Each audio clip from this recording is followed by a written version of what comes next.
In this lesson, we're going to talk about signing your app. In our last lesson, we took a look at how to create a release build, and we talked a little bit about how it is required for the package to be signed to be distributed to a device. When you're distributing to the Google Play Store, you want to make sure that your package signature is unique to you.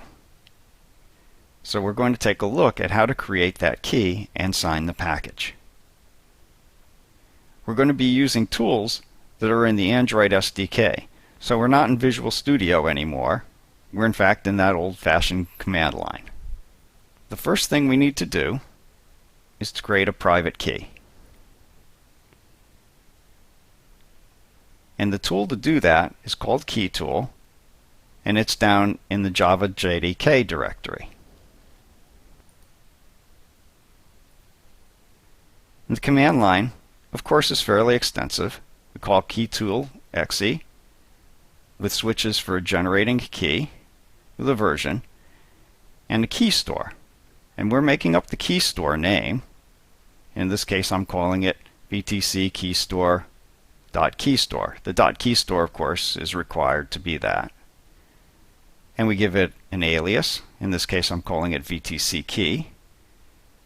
And the key algorithm, which is going to be RSA, a size 2488.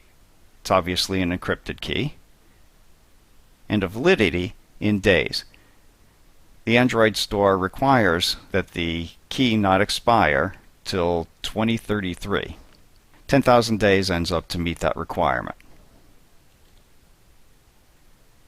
First thing it does is ask for a password, and this has to be 6 letters or numbers.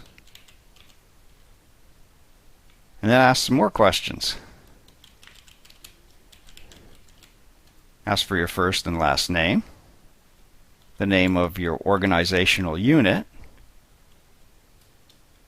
and the name of the organization itself, your city,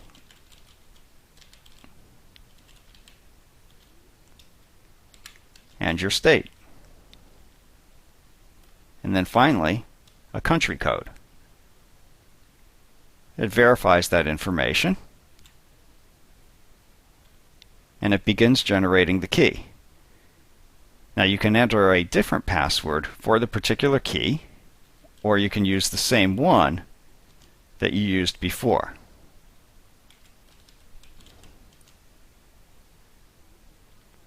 So now it's created my key.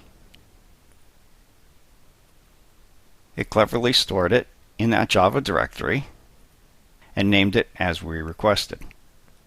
So now we need to apply the key to our package. And we use another tool called the jar signer. And that command looks like this. We're asking for, first of course, we call out the jar signer .exe. We're asking for a verbose, and we're passing in our key store. And then we pass in the path of our APK. You'll note that I'm not using the signed APK that Mono created. I'm using the unsigned one because, after all, that's what this process is about, is creating a signed one. And then we pass in the key name, which is that alias we gave it previously. So it's asking for the password, and then it's done. So now my APK is a signed APK. And that's how to go about signing the APK. There's one other thing that we might want to do before we actually publish the app, and that's a thing called zip aligning. And what zip align does, it goes through the APK to align the memory into 4 bytes. So it helps the application run a bit more efficiently that way. You'll find zip align in the Android tools directory, and the command line to use that is zip align, and you always have to set the version to 4, and then the source APK, and then the output APK. And you'll note I'm using the source from a release directory and just creating a separate pub directory for its output. And it runs through and verifies, and it says everything is good. And indeed, in my published directory, I have a new aligned and signed APK, so now I'm finally ready to publish. And in our next lesson, we'll take a look at doing just that.